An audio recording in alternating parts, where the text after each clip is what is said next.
Are we live? Ian, do you know? Are we I, up? I hope so. I hope so. What's up, everybody? Welcome to What the FICC, the show where we talk about fixed income currency and commodities. I am Spencer Israel. That is Ian Cully, head of FICC at All Star Charts.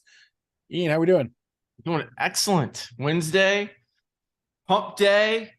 Got a lot of energy, drinking lots of coffee this morning. The storm. So I live on the Panhandle. I live in Pensacola, Oh Florida. yeah, did it miss you? It did. It Okay, just went good, south. good. Unfortunately, it's hitting near the Tampa area Yeah, again. I know they got a bad storm last year. Hope everybody's doing well over there and taking precaution. But we got really lucky in Pensacola. Blue good. skies, a little bit of water in the streets, but nothing major. And it's passed just in time for a nice long weekend. But Yes. before the weekend comes, we got to talk about the markets today.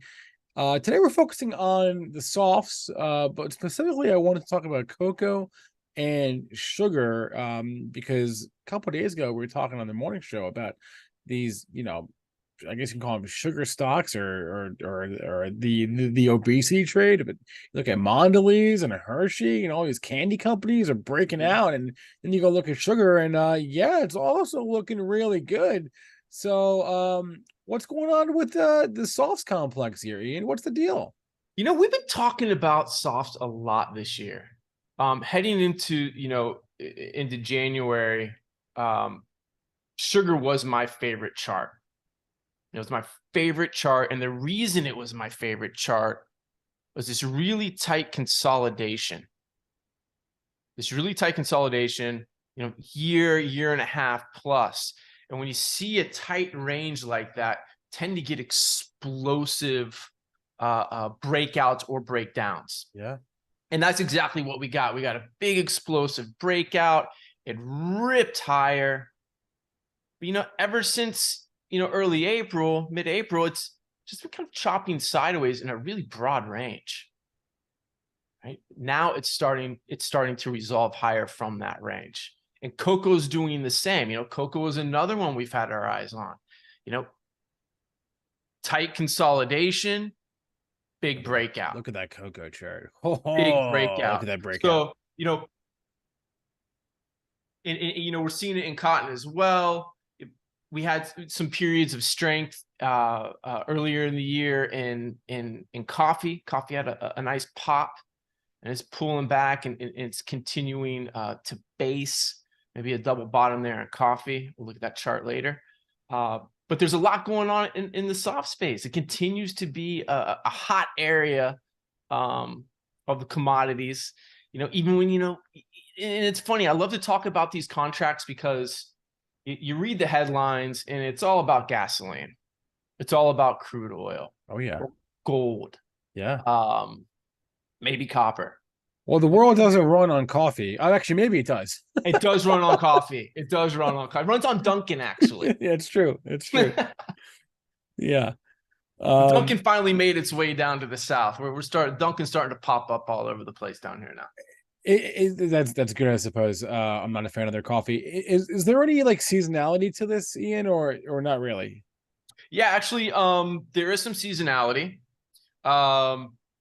The cocoa and sugar are entering in some seasonally favorable periods of the year. Yeah. But I'm just focusing on these trends, and they're just relentless. They're absolutely relentless. So I don't know if you want to run through these charts. I do. And first up here, we have the our equal weight softs index. This is just the cotton, cocoa, coffee, and sugar, and these are all the New York contracts. You can see big basing formation here. It doesn't look, it looks very similar to a lot of the big bases that we're seeing in the grains and other areas of the commodity space. Broke out. This looks a lot like the coffee chart, actually. Undercut those pivot highs from 2014 last year. That all that selling pressure that really hit commodities in the spring of last year. But it's reclaimed that level, and it found support on that 175 level here earlier this year. So it's constructive. It's constructive. And when we look at the charts, it shows big base in cocoa. Like honestly, Spencer, These charts look identical to me. Literally. yeah, this is going all the way back to the early 70s. Wow. Yeah, that is okay. it's a big base. Like, I like, Okay. I'm not going to draw a Fibonacci extension from, the mid 1970s high down, and extend it from, that, the early 2000s low. I'm not going to do anything crazy like that, but it's just interesting to see this big range here in cocoa, and it looks very similar for sugar as well. I've been talking a lot with Jason Pers and some other analysts and commodity traders. Peter Brandt has talked about it a lot in the past few years. There's just this idea of during the next commodity super cycle, many contracts are going to break to new highs and create new ranges. So it'd be really, really interesting to see if cocoa takes out those 1970 highs and begins to trade within a much broader range. Well, that's much higher 53. range. That's 5,300. I know. We're at 30. We're at 35. We're at the opposite, the inverse right now. 3,500. So, I don't want to. Let's not get ahead of ourselves. It's just 40-year base, man. I don't know. Something to think about. But again, this is I was really excited about cocoa futures. There's a weekly chart. It remained within a bullish regime. As it consolidated, here's a nice rising, or excuse me, it's an ascending triangle. Excuse me. You get that flat horizontal upper boundary with a rising trend line here, the lower boundary. These formations tend to have bullish implications. Sure enough, it broke out to the upside. Really like that bullish regime in the 14-week RSI. And it's interesting too to note that strong momentum thrust in early 2018 kind of, it was the beginning of this consolidation period. And we talk about momentum thrust and rate. We look at through the rate of change, or we can look even on the 14-week RSI. They, big moves in momentum and even volume can signal exhaustion. It can also signal the initiation of a trend. And here in 2018, it was all about exhaustion, time to repair. Almost 5 years of repair, and then we got another big thrust in momentum, and that's initiating this next trend higher. I love looking at, I'm not big into trend lines or diagonal boundaries, but this this channel is so incredibly clean, Spencer. I just had to draw the lines, and I wanted to share this for a number of reasons. One, the 14-day RSI in the lower pane, you see that triple peak bearish divergence worked itself out.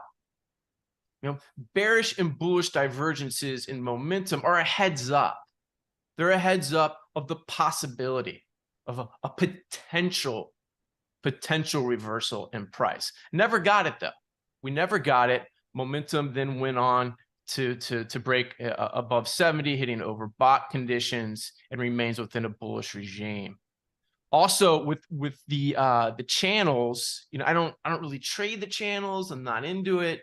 Again, like, I'm not crazy about sloping boundaries, but the measuring, the target, how you would want to measure a move out of a channel like this is you want to look for a target roughly the width of the channel itself. And you can see that's pretty much where price stopped. Price stopped about the width of the channel and has consolidated since. And then we had a big breakout yesterday, and it's ripping higher today too. It is Was it? Let's see. December contract is at 36.33 right now. The cocoa futures are absolutely ripping right now. So where's it going to go? Where's our target? What's the trade? What's the trade here? Set me up. So as long as it's above 3,600, let's call it 3,600. I mean, it's broken out. I think the big breakout here for the December contract, it gapped up. I would say, we call it 3,500. If you want to put your stop below 3,500, but as long as it's above 3,500, I like it long up towards 3,850. It's roughly where this extension level is up here, and that's just above those highs from the early, I think I believe it's 2012. So, I like cocoa a lot. I think this trend is really just getting going. And this nice little, month and a half consolidation is resolving higher. Again, momentum remaining in a bullish regime. I imagine today we will get an overbought reading. Notice how that lower boundary and momentum, just excellent buying opportunities for more mean reverting style traders. But strength, lots of strength in cocoa. It's good for the Hershey trade, right? It's got to be. Well, actually, I'm not so sure because I mean they're obviously hedging themselves, but wouldn't higher cocoa prices mean higher costs for them? But question in the chat from Elliot, how actually a few questions. One, how would you play cocoa outside of the futures? There are no longer any exchange traded products that track the cocoa market. Are there any or like pure plays? Are there anything broad-based ETFs, commodity ETFs that have cocoa, or is it just the futures at this point?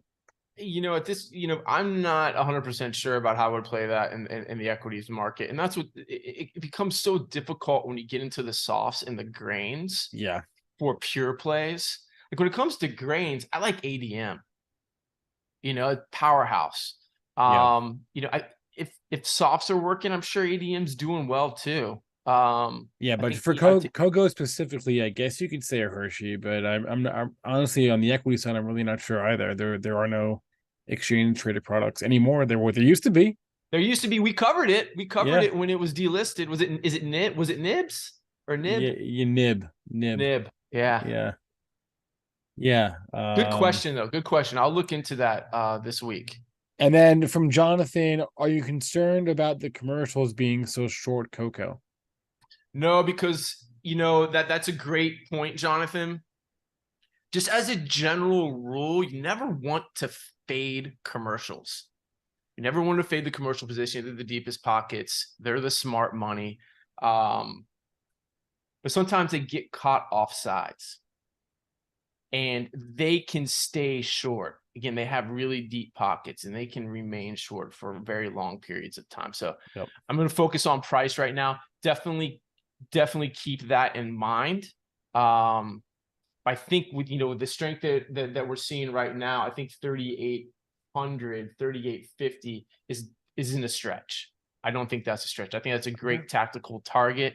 Take profits around 3,850 and then wait and see what happens. That's a great point, though. I just love that second chart there. Nothing like a good 40-year base. The second one? Yeah, nothing like a good 40-year base to really put things in perspective here. You got to go back to early 70s inflation, right? Mid 70s inflation to last time to cocoa's all-time highs. It's wild. I didn't even know you had data that went back that far. Yeah, it's funny. I was talking to Steve yesterday, and we're actually talking about cattle. Cattle are looking really good right now, both live and feeder cattle. Oh boy. And they're breaking higher, and they're a very similar consolidations as cocoa and sugar potentially. And he's asking me how much whether or not I really like these trends, or whether or not really I like getting along. And I mean the signals there, but I look at those. I look at cocoa. I look at live cattle, and I look at feeder cattle, and those trends are they're mature. I mean, they've been ripping for a long time. I don't know how, it was a little, apprehensive about getting, writing about, getting along those contracts. But then look at cocoa. Look at cocoa in the 70s. I mean, absolutely ripping. I can imagine, somewhere in the mid 70s saying, "Hey, I think this trend's a bit mature." So it's good to zoom out, get perspective, Wow. and understand that these trends in commodities can run, and they can run for quite some time. All right, let's move on from cocoa. Here we go. We got sugar. Let's talk about sugar. Is that this one also going back to the 70s? Okay. Yeah, I just wanted to share a couple of these charts. Again, like, it's just for perspective, for context. Will sugar go back to 60? I don't know. It's like talking about silver going back to, was it like 50 or 52 or something like that. I don't know, but I do like sugar above 24. I think as long as sugar's above 24, the path of least uses it since it's higher towards 36. There's some targets before we get to 36. Here's another look. Big base breakout, pulled back, hard retest in 2021, came up, and then it created that consolidation. This is what I was talking about earlier. Yeah, I much rather, Spencer, I much rather trade a tight continuation pattern, even one that's a year and a half in duration, than a reversal pattern. Because look at that hard retest. And look at this thing. This thing just went. This tight consolidation over the past year and a half just absolutely went earlier this year. Consolidating now, as long as it's above 2016 highs on 24. I like sugar long. Now, it's messy. It's still messy. So from a tactical perspective, I think we can wait until a breakout above the June closing high around 2630. When we zoom in here, this is 2615. I say 2650. Let's give it a little room. If and when sugar breaks above 2650, I like along with an initial objective up around 3150. And here's a look at the October sugar contract. Again, I think we can give it a little bit of room. 2650, with the understanding that there might be a little bit of resistance, might be a little bit of supply coming in around 2750, but above there, again, my initial objective is at 3150. See how things play out at 3150. Hey, maybe it goes to 3450. And we don't have the chart here, but the CANE ETF, CANE, which is the 2-gram sugar ETF, which we need to get Sal Gerberti on the show. He runs 2-gram, but that one is That'd be looking great. That's a pretty juicy looking chart there, above $14. It's right there. It's like it's at same thing, 2016 highs. It's right there, right? So, very nice looking setup you got here. I like it. Yeah, it's funny. Last Friday, we'll get to cotton here in just a moment. I wrote about cotton last Friday. I just, we've talked about cotton on the show before. Yeah. And I just think cotton's getting ready to go. I really think it's getting ready to go. And I've kind of put sugar on the back burner.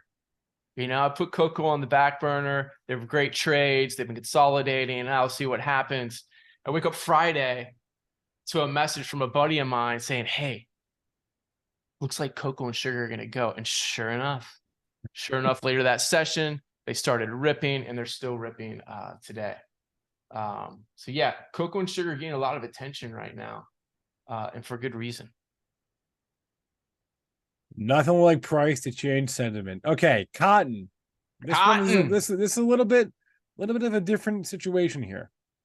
It is. Cotton, cocoa is quiet. at the beginning of this commodity super cycle. Yes, I believe we're in a commodity super cycle. Cocoa's quiet. It was still basing.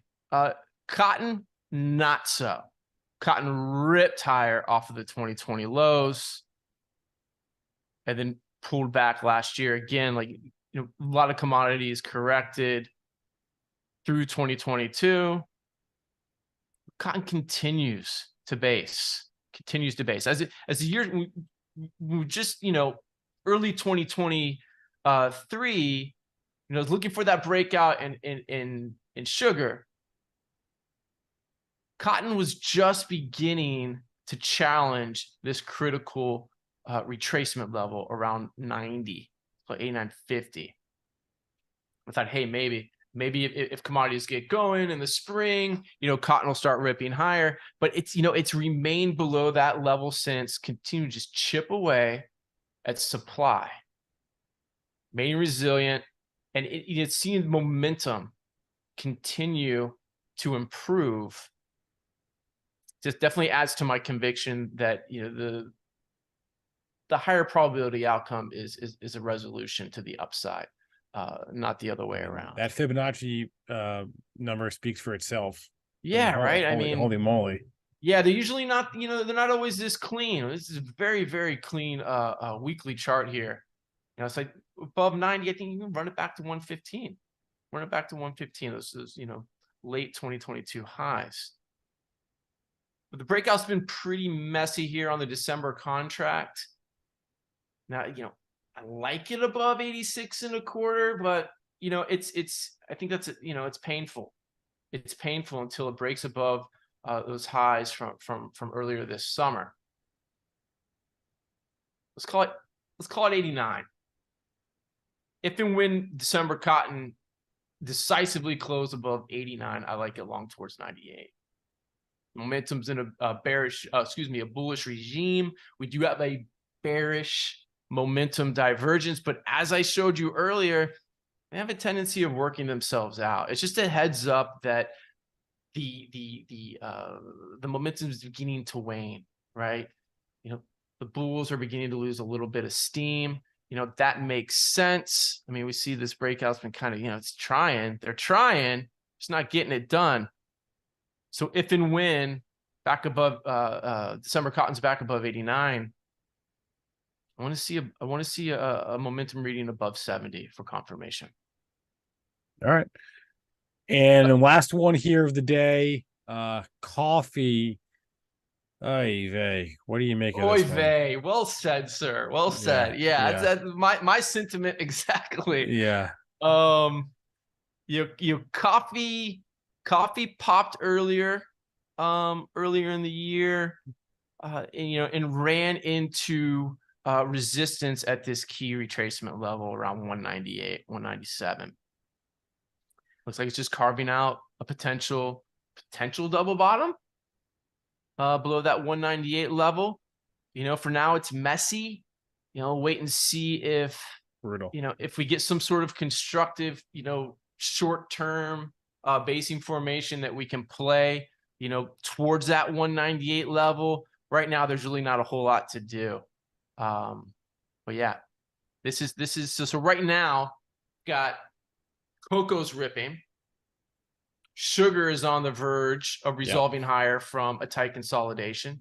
It's been ripping this year. Cotton continues to absorb overhead supply, just pounding away at that resistance level. So 3 out of 4 ain't bad. I know. It's the 3 out of 4 is not bad. And you know what? Yeah. If they get going, I'm sure coffee's not too far behind. Yeah. I mean, you're probably right. And next thing you know, that equal weight chart from the first slide starts resolving higher. And there you go. So hey, if you have any questions at all about coffee or cotton or sugar or cocoa, speak now. This is probably the most in-depth analysis you will get on these markets on YouTube. So, and Ian's charts and research is second to none, I should say. So yeah, I mean, it looks good to me, man. I mean, again, some of these markets are a little bit hard to, a little bit more difficult to participate in, right? There's not many or any exchange traded products for a few of them. You have to go into the futures market. But you can't argue with the charts. And if you do trade futures, then what more could you ask for, really? Yeah. For charts that look like this. I should mention that Ian is always doing analysis on these markets. It's not like he looks at this stuff, once a month or once a quarter. No, he's looking all the time at these markets and dropping charts and dropping analysis. The only way to get that analysis is to join All Star Charts Premium, which we'll have. We do have a link there in the description of this video. There also will be a link and a number on the screen there at the end to get a membership there, because that's the only way to get constant access to this research. Question from Jonathan in the chat. Yes. If commercials start buying back their shorts, well, this is an interesting situation. Would that signify a caution flag? Because it would mirror your it would be a mirror image of your natty gas discussion from last week. So if commercials begin to unwind their shorts, yeah, that's interesting. Wouldn't that trigger buying pressure? it could. I'm not too concerned. Now I wish I brought a chart of soybean oil. The commercials got caught off sides in late 2020, early 2021 in that soybean oil rally. I will get that over to you, Jonathan. I'll share that chart with you.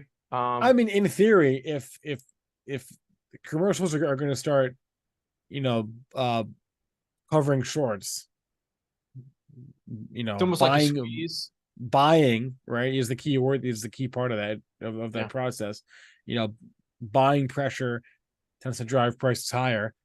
So in theory, could be a little squeezy, but I don't know.